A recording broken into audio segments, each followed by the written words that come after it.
Bonjour à tous. Aujourd'hui, nous évoquerons deux sujets. Pour commencer, les maisons d'assistantes maternelles. Ensuite, une activité informatique proposée par le Canet Temps Libre Senior.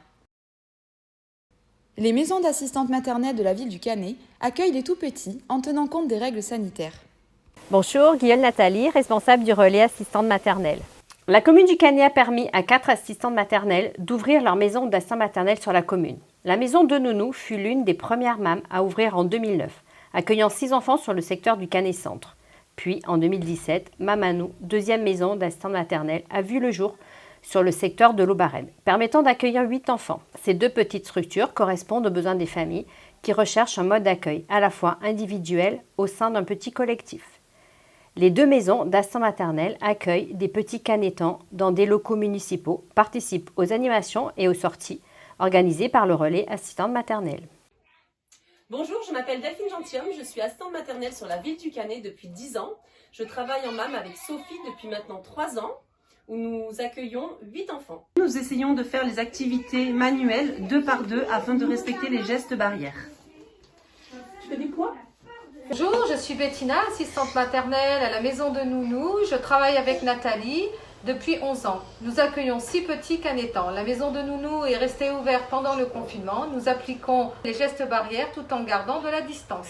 Et maintenant, une activité autour de l'informatique proposée par le Canet Temps Libre Senior. Alors bonjour, je m'appelle Emmanuel Dager, donc je suis le formateur informatique du Canet Temps Libre Senior. Donc aujourd'hui, je vais vous présenter des petits cours et des tutos informatiques sur le thème du module des applications Google.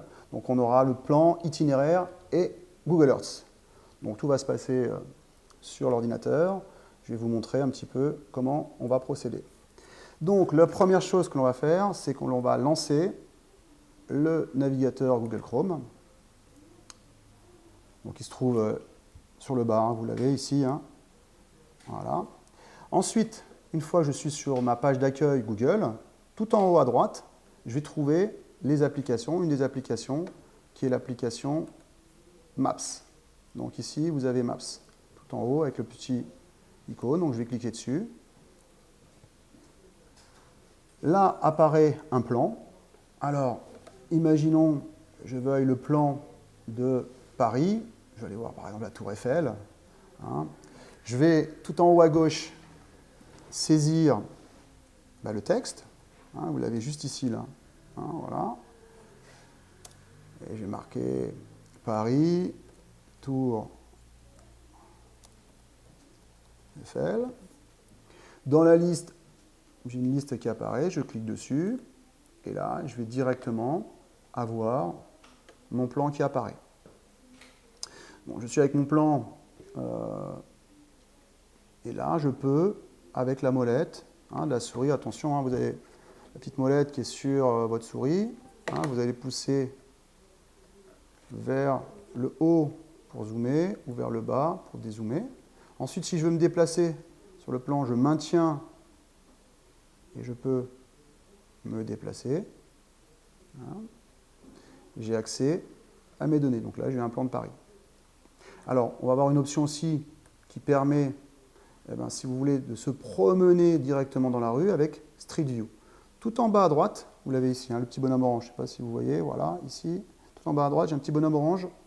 Je clique, je maintiens et je vais le placer à l'endroit où je veux me retrouver. Donc on va essayer de se retrouver juste en face de la Tour Eiffel. Je maintiens. Alors ce qui fait foi, c'est le rond vert. Hein. Je lâche. À ce moment-là, je suis directement dans la rue. Alors là, il y a du monde. Hein. Ça ne va pas être aujourd'hui.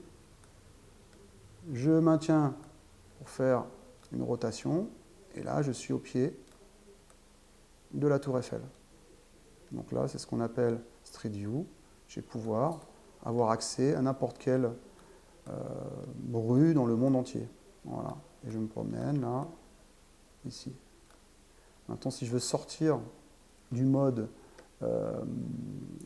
Street View, tout simplement, j'ai une petite croix qui se trouve tout en haut, là, vous l'avez ici, la petite croix, tout le monde la voit, je remonte, voilà, et je vais fermer pour ressortir.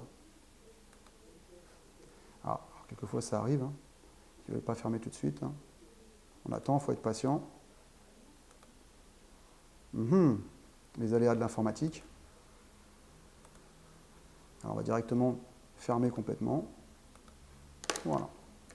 Donc ça, c'était la première partie, c'était la partie plan. Maintenant, j'aimerais calculer un petit itinéraire. Donc c'est toujours avec la même rubrique. Je vais toujours utiliser mon navigateur Google Chrome. Je lance Google Chrome. À ce moment-là, je vais chercher les applications Google tout en haut, au niveau des 9 petits carrés. Je clique. Je reprends ma rubrique Maps, donc qui est symbolisée par un petit icône comme ça. Et là, je retombe sur mon plan. Par contre, là, je vais faire un itinéraire. Alors, des fois, on ne voit pas très bien, cette icône, pour pouvoir faire l'itinéraire. C'est un petit losange, ici, avec une petite flèche blanche. Donc, je vais me positionner juste, et je clique. Apparaît un petit bandeau bleu. Et là, je vais pouvoir saisir mon point de départ et mon point d'arrivée. Alors, le point de départ, là, par exemple, on va prendre le Canet temps libre Rocheville, donc on va mettre l'adresse, 12 avenue des Écoles. Alors, je suis dyslexique. Attendez, je vais pousser ma souris pour que vous voyez bien. Des Écoles. Alors, il ne me propose pas au Canet, tiens. Donc, je vais taper le Canet pour la suite. Je regarde toujours en dessous s'il me propose le choix.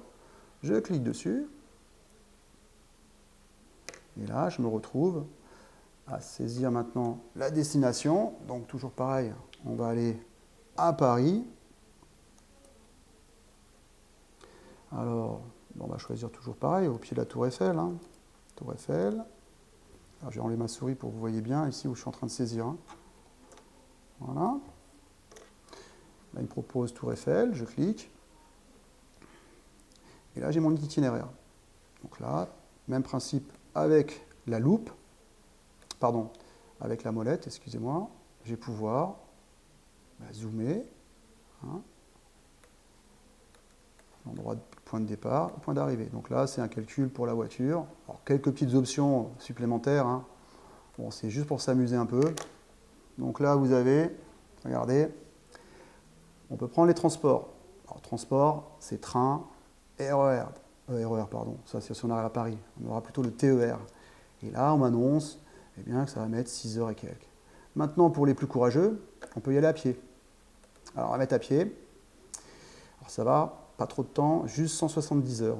Donc, on va y arriver en très peu de temps. Et si vous avez un vélo, vous pourrez utiliser votre vélo. Alors, pour l'instant, ce n'est pas possible, puisque vous ne pouvez pas aller plus loin que 100 km. Voilà. Donc, on a un petit aperçu. Et pareil, je peux zoomer ici. On me dit exactement le nombre d'heures et le nombre de kilomètres. Voilà. Donc là, c'était pour ce qu'on appelle l'itinéraire. Je vais pouvoir maintenant revenir en arrière, soit en utilisant la petite flèche en haut à gauche avec précédente, autant de fois qu'il le faut. Voilà. Ou alors, directement, je peux fermer avec la croix, ici, mon navigateur. Voilà, donc ça c'était la partie plan itinéraire. Maintenant nous allons voir la partie Google Earth. Alors on va voir des vues satellites, à partir de différentes villes. Donc là, pour aller sur Google Earth, toujours pareil, j'utilise mon navigateur en bas. Alors on retrouve toujours, il y en a même plusieurs, on verra un peu plus tard, peut-être pour utiliser un autre navigateur, mais vous l'avez ici en bas à chaque fois. C'est un clic, et ça me démarre mon navigateur. Donc pour chercher Google Earth, on utilise toujours pareil les fonctions Google. Tout en haut à droite, j'ai les 9 petits carrés. Et je vais aller chercher ici Earth. Alors il est un peu plus bas. J'utilise la molette. Et je descends. Et je viens cliquer sur la petite terre là. Alors Earth, je prononce mal, je suis pas très bon en anglais. Ça veut dire terre. Et je clique dessus. Et là, Google Earth va charger. Alors, met un petit peu de temps, ça va dépendre un petit peu de ce que vous avez comme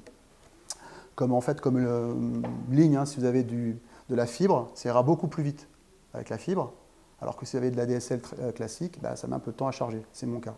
Donc voilà, on va attendre un tout petit peu, on va être patient. Ne vous inquiétez pas, ça va arriver.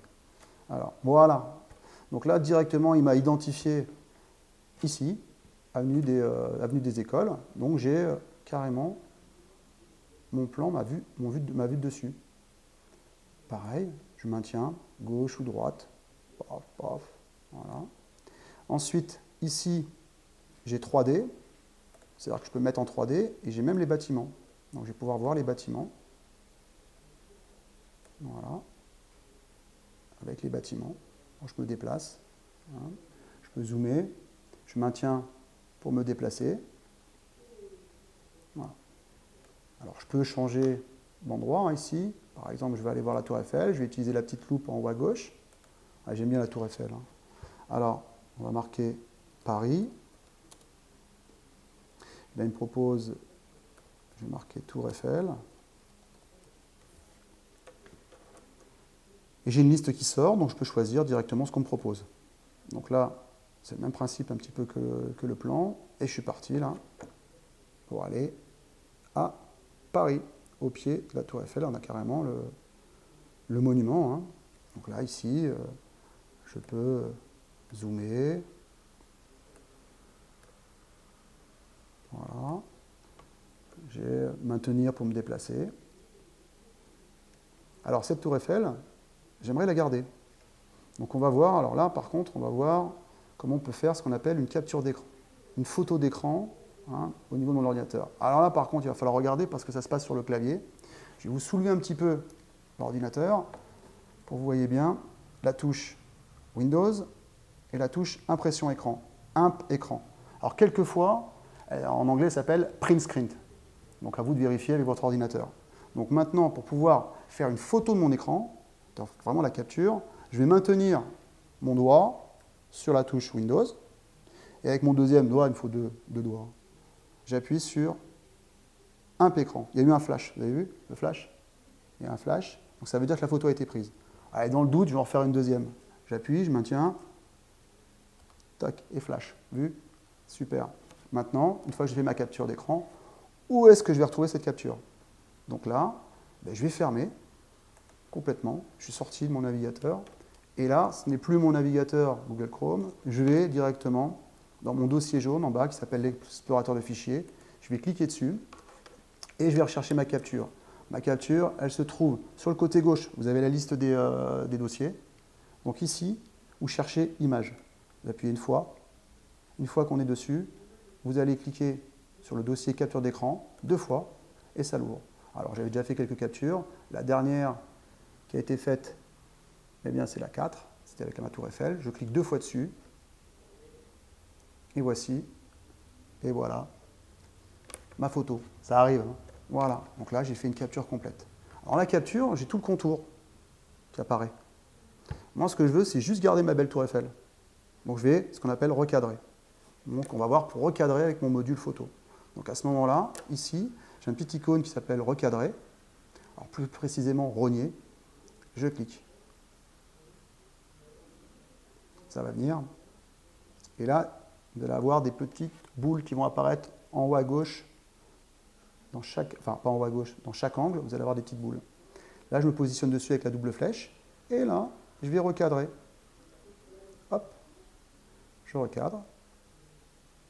Je ne veux pas la bande noire, je la trouve moche. Hop, j'en veux pas de ça. Cette partie-là, j'en veux pas non plus. Je veux juste garder ma Tour Eiffel. Et j'ai recadré une photo. Alors évidemment, j'ai pris l'exemple de la Tour Eiffel, mais vous pouvez le faire avec n'importe quelle photo, hein, bien sûr. Donc là, je vais enregistrer. Enregistrer une copie. Alors, là, normalement, j'ai la copie. Donc on va voir que je vais cliquer ici. Et là, j'ai ma capture d'écran et ma copie qui est là. Je vais cliquer dessus pour bien la voir en grand. Elle apparaît.